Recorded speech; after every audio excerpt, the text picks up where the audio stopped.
کہ محمد رسول اللہ صلی اللہ علیہ وسلم کی مسجد ہے. اور کون سی مسجد ہے؟ مسجد نبوی ہے. وہ مسجد جس میں ایک وقت کی نماز پڑھنے کا ثواب 1000 رکعت کے برابر ہے. خانہ کعبہ میں مکہ میں 1 رکعت کا ثواب 1,00,000 رکعت کے برابر ہے. اور مسجد نبوی میں مدینہ میں 1 رکعت پڑھنے کا ثواب 1000 رکعت کے برابر ہے. ایک حدیث 50,000 کی بھی آتی ہے لیکن وہ ضعیف اور کمزور ہے, اور 1000 والی حدیث یہ صحیح ہے.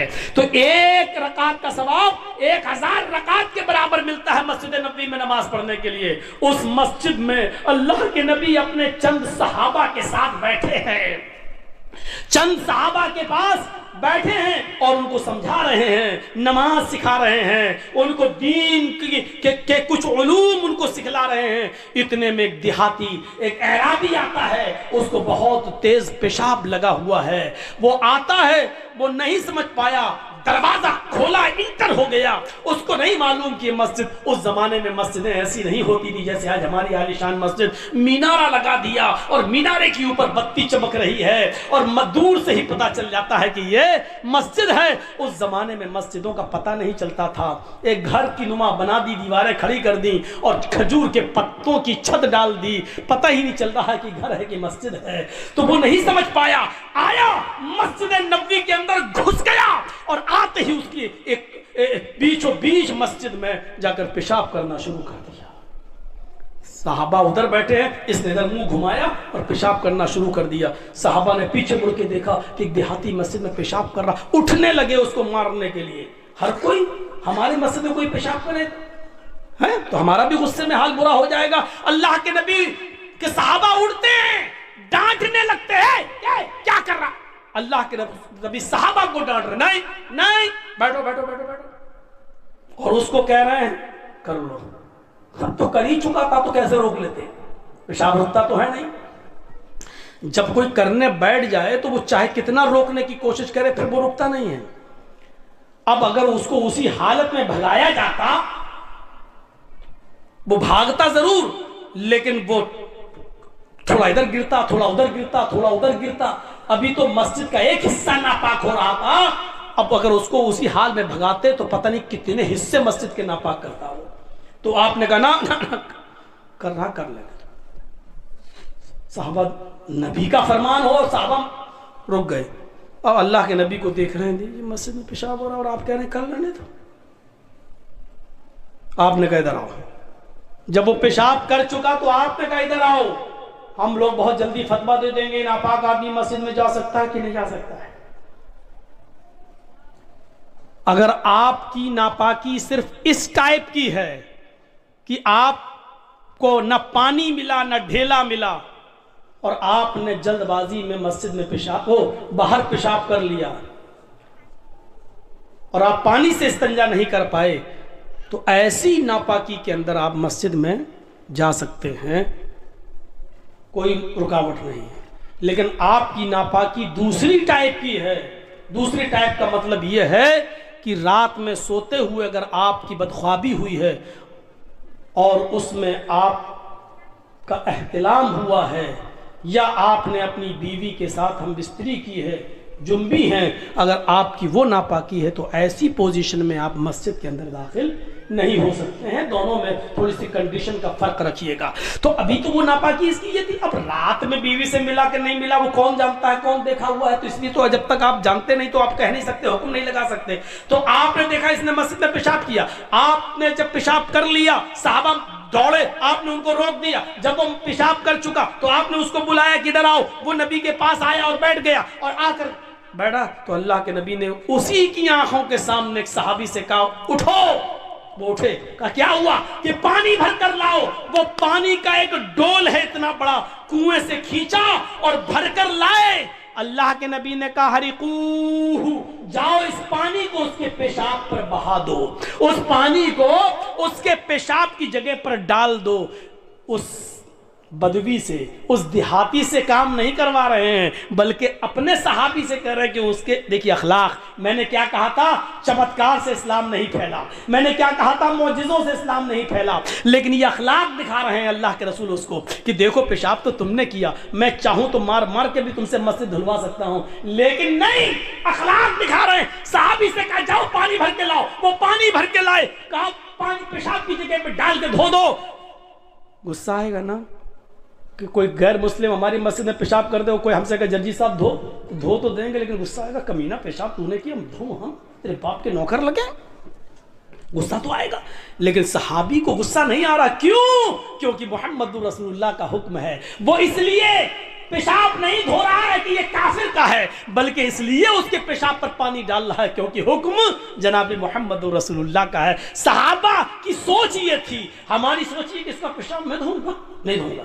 صحابہ کی سوچ یہ نہیں تھی. پیشاب اگرچہ کافر کا دھو رہے ہیں، لیکن سوچ کیا تھی؟ ہم اس کافر کا پیشاب نہیں دھو رہے ہیں، بلکہ حکم ہم جناب محمد رسول اللہ کا مان رہے ہیں. حکم مانیں گے تو ثواب ہے. وہ ثواب کے لیے دھو رہے ہیں کہ اللہ کے رسول کا حکم ہے. پانی ڈالا، اس کی گندگی کو، غلاظت اور ناپاکی کو دھل دیا، پاک کر دیا، دھو دیا. پھر آپ کے پاس وہ بھی بیٹھ گئے. اب آپ نے اس کافر، اس بدوی، اس دیہاتی سے کہا مجھے جانتے ہو؟ اس نے کہا نہیں. کہ میں محمد رسول اللہ نے مجھے رسول بنایا ہے، ہمارے اوپر 5 وقت کی نماز فرض کی ہے. یہ جس جگہ پر تم نے پیشاب کیا یہ کوئی معمولی جگہ نہیں ہے، یہ اللہ کا گھر ہے. یہ کوئی گھر نہیں ہے، کسی کی جاگیر و زمین و جائیداد نہیں ہے، یہ اللہ کا گھر ہے. آئے دیہاتی، اے اعرابی، اے بدوی، یہاں ہم اللہ کی عبادت کے لیے آتے ہیں. یہاں اللہ کی عبادت ہوتی ہے، ہم نماز پڑھتے ہیں، اور جہاں نماز پڑھی جاتی ہے وہاں پیشاب نہیں کیا جاتا ہے. آئندہ خیال رکھنا، آئندہ اس مسجد میں کبھی پیشاب، اللہ کی گھر میں پیشاب مت کرنا. کسی بھی مسجد میں، یعنی جہاں بھی عبادت ہو رہی ہو، وہاں نماز ہو رہی ہو، وہاں تم پیشاب مت کرنا. جاؤ، اتنی سی گزارش ہے تم سے. نبی کی حکومت ہے، نبی ذمہ دار ہیں، صحابہ پورا کا پورا کنٹرول میں ہیں. مار سکتے ہیں اس کو، بندک بنا سکتے ہیں، اریسٹ کر سکتے ہیں، ناطقہ بند کر سکتے ہیں، سب کچھ. لیکن اللہ کے رسول نے کیا کہا؟ پیشاب بھی صحابی سے دھلوایا. اور اس سے کیا کہا؟ میں اللہ کا رسول ہوں، میرا نام محمد ہے، میں عبداللہ کا بیٹا ہوں، اللہ نے رسول بنایا، اس لیے میں محمد ابن عبداللہ کے ساتھ ساتھ محمد رسول اللہ بھی ہوں.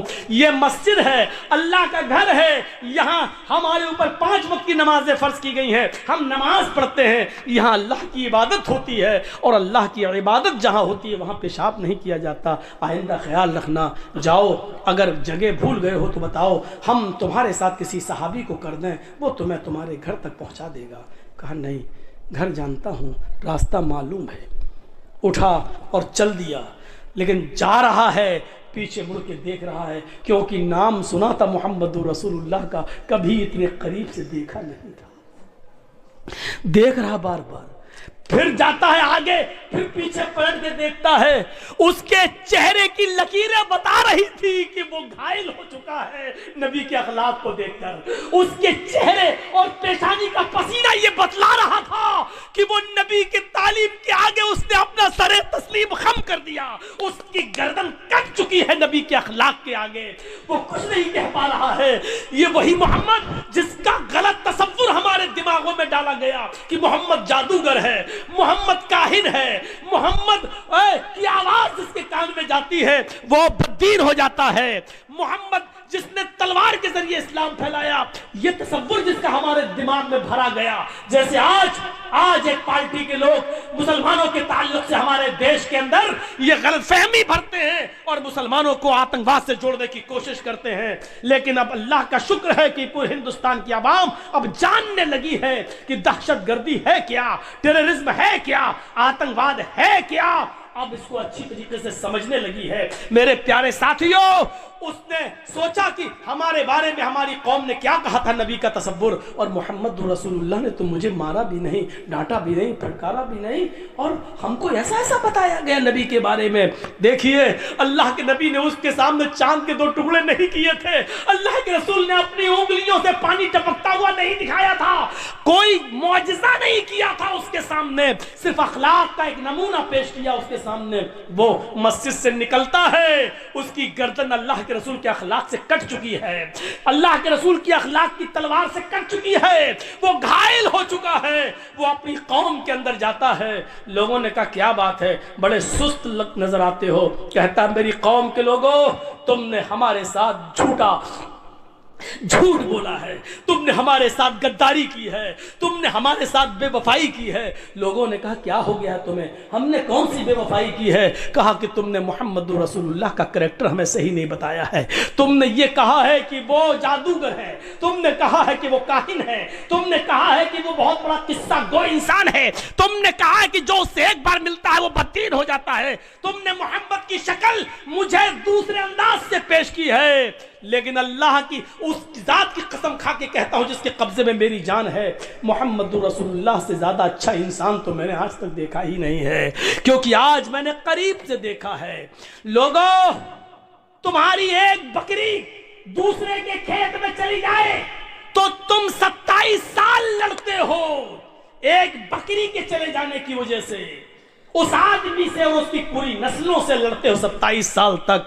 ہم نے تو محمد کی مسجد میں پیشاب کر دیا، اتنا بڑا کانڈ، جس مسجد میں وہ اللہ کی عبادت کرتے ہیں اس مسجد کے اندر میں نے پیشاب کر دیا، اور میرے پیشاب کرنے کے بعد بھی انہوں نے مجھ سے پیشاب نہیں دھلوایا، اپنے پاس بٹھایا اور بٹھانے کے بعد اپنے آدمی سے میری گندگی صاف کروائی اور مجھ سے کہا کہ اللہ کا گھر ہے، ما قہرنی وما شتمنی وما غضبنی، تم نے جھوٹ بولا ہے، اللہ کی قسم ما قہرنی، اتنا بڑا غلط کام کرنے کے بعد بھی محمد مجھ پر غصہ نہیں ہوئے، ما قہرنی، قہر بن کر نہیں، ہمارے اوپر برپا ہوئے، وما شتمنی، اتنا بڑا کانڈ کرنے کے بعد بھی محمد رسول اللہ نے مجھے گالی نہیں دی، وما غضبنی، اور نہ میرے اوپر غضبناک ہوئے کہ یہ تم نے کیا کر دیا، کرودت ہوئے کہ یہ کیا، کچھ نہیں کیا، مجھے پیار سے سمجھایا۔ لوگوں تم نے مجھے اب تک جس رشتے سے دور رکھا، آج میں اس رشتے کے بندھن میں بندھنے جا رہا ہوں، ہمت ہے روکنے کی تو روک سکو، جاؤ، آج میں پوری سوسائٹی کو ریجیکٹ کرتا ہوں، طلاق دیتا ہوں، اور میں اس ہستی سے اپنا رشتہ جوڑنے جا رہا ہوں جس کے پاس ایسے اعلیٰ اخلاق ہیں، ایسے اعلیٰ کردار ہے۔ میرے بھائیوں وہ آیا، پھر مسجد نبوی کی چوکھٹ پکڑ لیتا ہے، کہتا ہے محمد ابن عبداللہ میں آپ کو محمد رسول اللہ ماننے کے لیے چلا آیا۔ آپ نے کہا ادھر آؤ، جیسے اپنے قریب بٹھایا اس نے زور سے کلمہ پڑھا، اشہد ان لا الہ الا اللہ و اشہد ان محمدا عبدہ و رسولہ۔ کیا کہیں گے آپ، حکمت کیا ہے؟ مسجد میں پیشاب کرنے آیا، آپ چاہتے تو اس کو اسی وقت بھگا سکتے تھے، پیشاب کرنے کے بعد سزا دے سکتے تھے، جرمانہ لگا سکتے تھے، اس کے رشتہ داروں کو بلا کر طلب کر سکتے تھے، اریسٹ کر سکتے تھے، مسجد اس سے دھلوائی جا سکتی تھی، لیکن اس کے بعد پھر وہ نبی کے قریب نہیں آتا۔ لیکن آپ نے اس کے ساتھ جو اخلاق کا برتاؤ اس کے سامنے پیش کیا، جو کریکٹر اس کے سامنے رکھا، جو کلیجہ نکال کر آپ نے اخلاق کا اس کے سامنے پیش کر دیا، اس سے وہ ایسا گھائل ہوا کہ پھر وہ اسلام لائے بنا نہیں رک سکا اور اسلام لانے پر مجبور ہو جاتا ہے۔ تو میرے پیارے ساتھی، حکمت، یہ دور اندیشی ہمیں ہمارے پاس ہونی چاہیے۔